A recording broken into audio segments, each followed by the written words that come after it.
আলহামদুলিল্লাহ আলহামদুলিল্লাহ রাব্বিল আলামিন ওয়াসসালাতু ওয়াসসালামু আলা সাইয়্যিদিল মুরসালিন ওয়া আলিহি ওয়া আসহাবিহি আজমাইন। বেসরি দক্ষিণ পাড়া কর্তৃক আয়োজিত বাংলাদেশ জামাত ইসলামীর মনোনীত প্রার্থী বিশিষ্ট ইসলামিক চিন্তাবিদ, আইনজীবী, রাঙ্গামাটি আইন সমিতির বারবার নির্বাচিত সাবেক সভাপতি কাউখালী সিদ্দিকী আকবর রাদিয়াল্লাহু তাআলা আনহু দাখিল মাদ্রাসার শুরু থেকে যিনি সভাপতির দায়িত্ব পালন করছেন, এমনিভাবে রাঙ্গামাটি জেলার 30টির অধিক প্রতিষ্ঠানের যিনি সম্মানিত সভাপতির পদে দায়িত্ব পালন করছেন, রাঙ্গামাটি ইসলামিক সেন্টারের সম্মানিত চেয়ারম্যান আলহাজ অ্যাডভোকেট মুক্তার আহমেদের নির্বাচনী উঠান বৈঠকে উপস্থিত কাউখালী উপজেলার জামাতের সম্মানিত সেক্রেটারি, কাউখালী উপজেলার ইসলামিক শাসনতন্ত্র আন্দোলনের সম্মানিত দায়িত্বশীল জনাব আব্দুর রহিম ভাই, উপস্থিত মুরব্বিয়ান এজাম, পর্দার আড়ালের মা ও বোনেরা, আসসালামু আলাইকুম ওয়া রাহমাতুল্লাহি ওয়া বারাকাতুহু। পর্দার আড়ালের মা ও বোনেরা, আপনারা আশা করি আল্লাহর মেহেরবানিতে ভালো আছেন। আজকের এই শীতের মধ্যে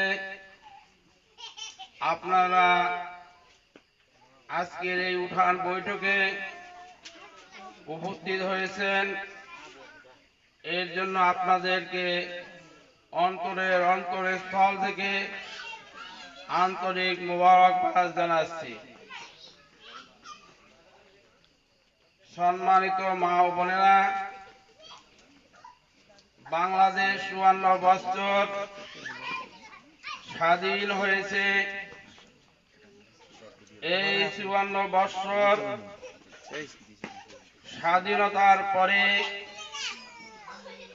আমরা অনেক দল দেখেছি, অনেক নেতা দেখেছি, অনেক নেত্রী দেখেছি, অনেক মার্কা দেখেছি। কোন দল, কোন নেতা এই বাংলাদেশের শান্তি এনে দিতে পারে নাই। শান্তি শুধুমাত্র ইসলাম ব্যতীত, ধর্মীয় অনুশাসন ব্যতীত, কোরআন ও সুন্নাহ ব্যতীত অন্য কোনো মত আদর্শে শান্তি এনে দিতে পারে না। সম্মানিত মা ও বোনেরা,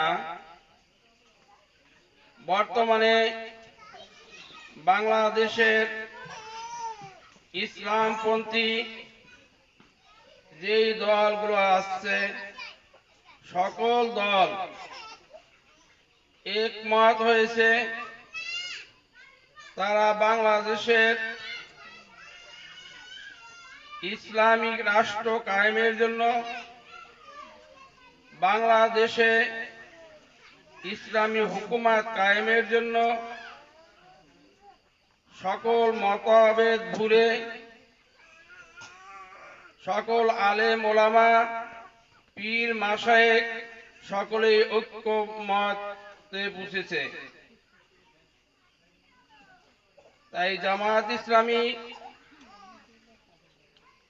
পক্ষ থেকে রাঙ্গামাটি 299 নং আসনে যাকে মনোনীত করেছেন অ্যাডভোকেট মুক্তার আহমেদ, আপনারা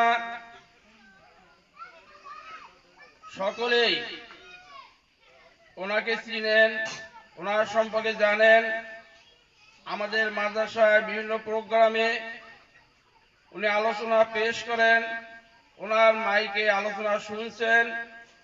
ওনার ব্যাপারে আপনাদের আর অবহিত করার প্রয়োজন আমি মনে করি না। সম্মানিত মা বোনেরা, আপনারা ইতিপূর্বে যত সরকার, যত দল এই বাংলাদেশকে শাসন করেছে, কিন্তু তাদের নেতা কর্মীদের দ্বারা কোনো মা বোনরা যদি উপকার নিতে যান, তাদেরকে কিছু হাদিয়া তোফা দেওয়া লাগে। যদি বিজিটি কার্ড এর জন্য আবেদন করতে যান, তাদের কিছু টাকা পয়সা হাদিয়া দেওয়া লাগে। বয়স্ক ভাতা জন্য কারো নাম দেওয়া লাগলে তাদেরকে কিছু হাদিয়া দেওয়া লাগতো। বিজিটি কার্ড আসলে রমজান, কোরবানি ঈদে 10 কেজি চালের স্লিপ আসলে তাদের আত্মীয় স্বজন যাদের সাথে তাদের ভালো সম্পর্ক তাদেরকেই দিতেন। কিন্তু যারা পাওয়ার উপযোগী, যারা অসহায়, যারা দরিদ্র, যারা খাওয়ার উপযুক্ত, তাদেরকে দিতেন না।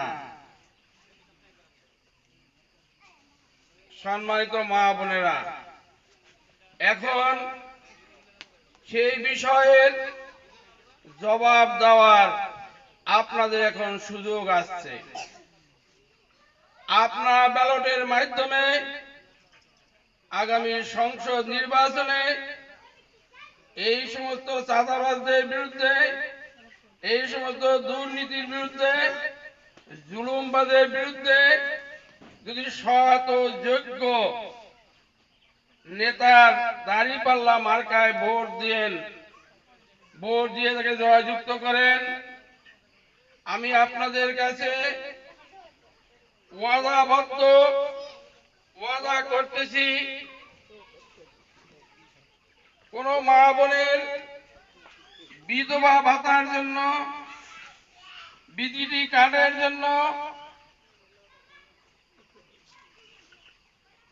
পঙ্গু ভাতার জন্য, 10 কেজি চালের জন্য জামায়াত ইসলামীর কোন নেতা কর্মীকে একটা টাকাও হাদিয়া দিতে হবে না, না, না।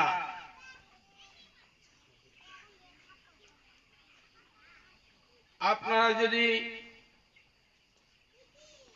জামায়াত ইসলামীর মনোনীত প্রার্থী আলহাজ অ্যাডভোকেট মুক্তার আহমেদের দাঁড়িপাল্লা মার্কায় ভোট দিয়ে আপনারা যদি জয়যুক্ত করতে পারেন, ইনশাআল্লাহ উনি যদি এমপি হন, আপনাদের হক, আপনাদের পাওনা আদায় করার জন্য ইউনিয়ন পরিষদে যেতে হবে না, জামাতের কোন নেতৃবৃন্দের কাছে যেতে হবে না, জামাতের কোন দায়িত্বশীলের কাছে আপনাদের উপস্থিত হতে হবে না। ওনারা আপনার বাড়ি বাড়ি গিয়ে আপনাদের খোঁজ খবর নিয়ে যিনি বিজিটি কার্ড পাওয়ার উপযোগী, যিনি বয়স্ক ভাতা পাওয়ার উপযোগী, যিনি সরকারি সাহায্য পাওয়ার উপযোগী, যিনি বিধবা ভাতা পাওয়ার উপযোগী, জামাতের নেতা কর্মীরা আপনাদের ঘরে ঘরে থেকে খবর নিয়ে আপনাদের হক আপনাদের ঘরে পৌঁছে দিয়ে আসবে ইনশাআল্লাহ। ইনশাআল্লাহ। সম্মানিত মা ও বোনেরা,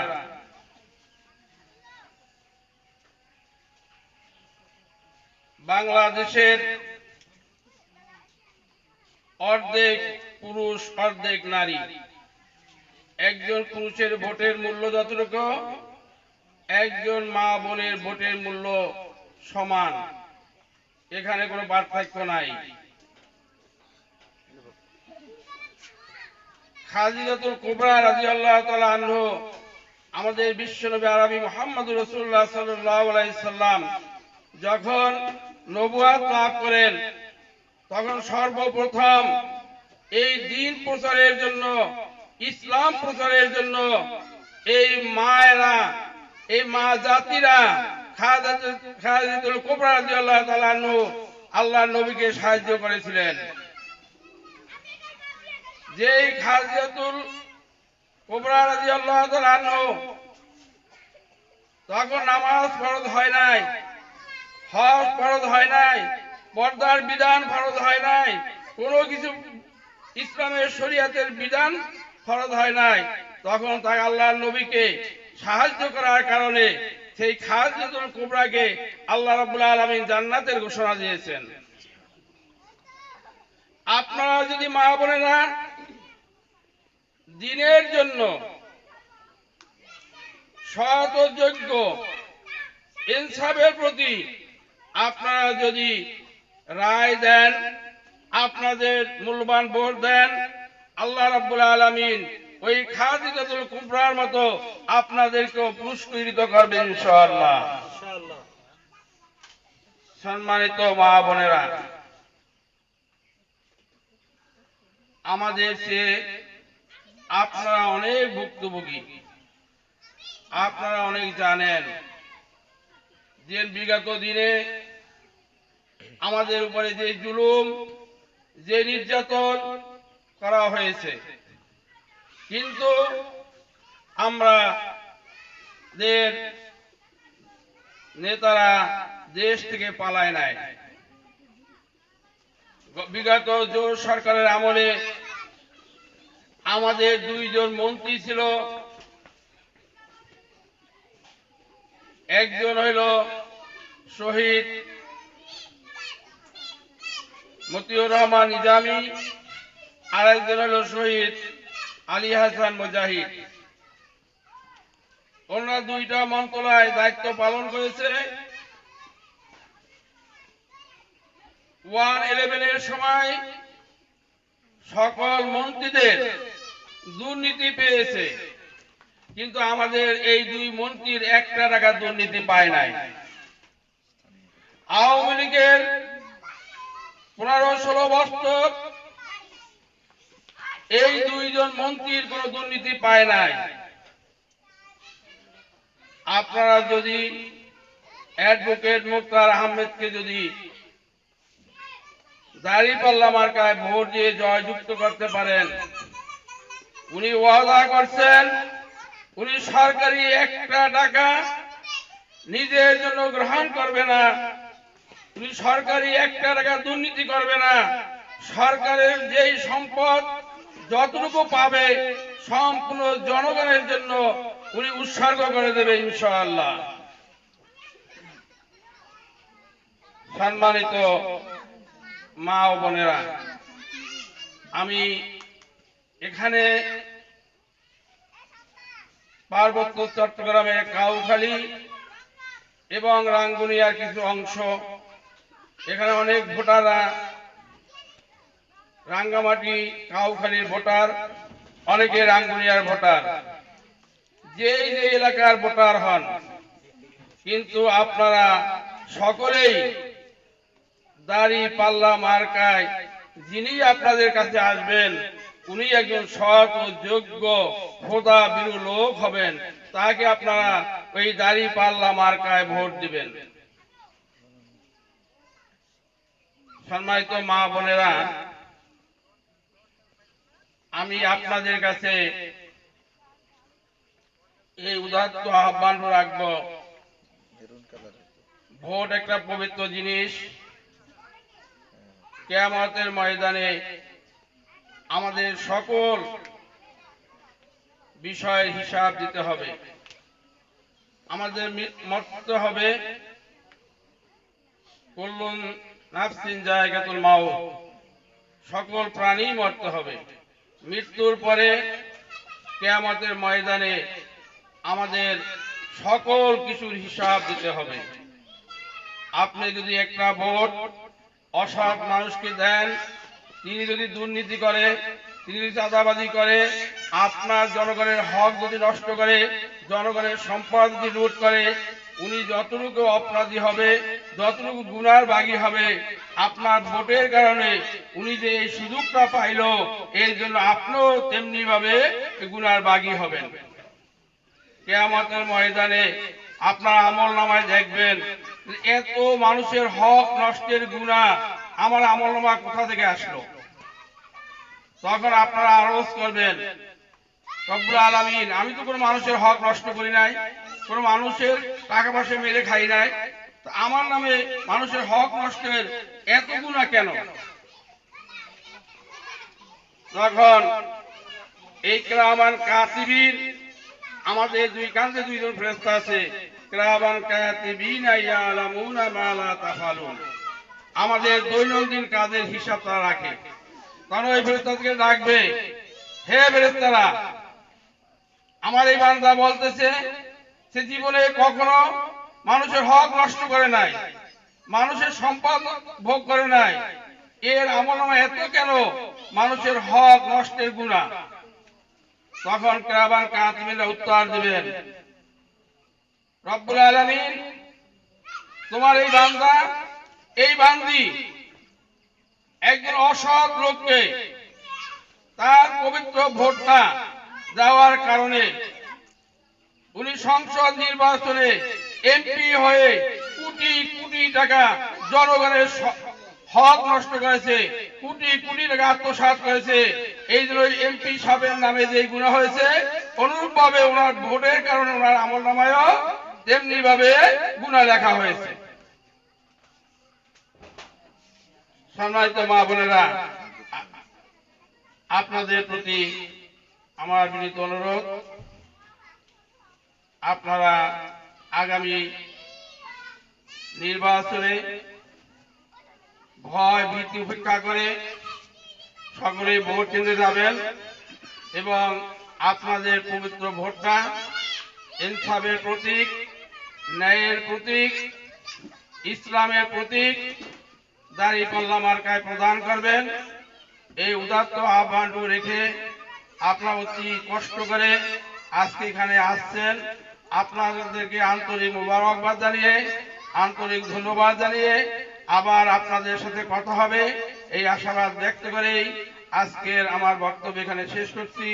আসসালামু আলাইকুম ওয়া রাহমাতুল্লাহি ওয়া বারাকাতুহু।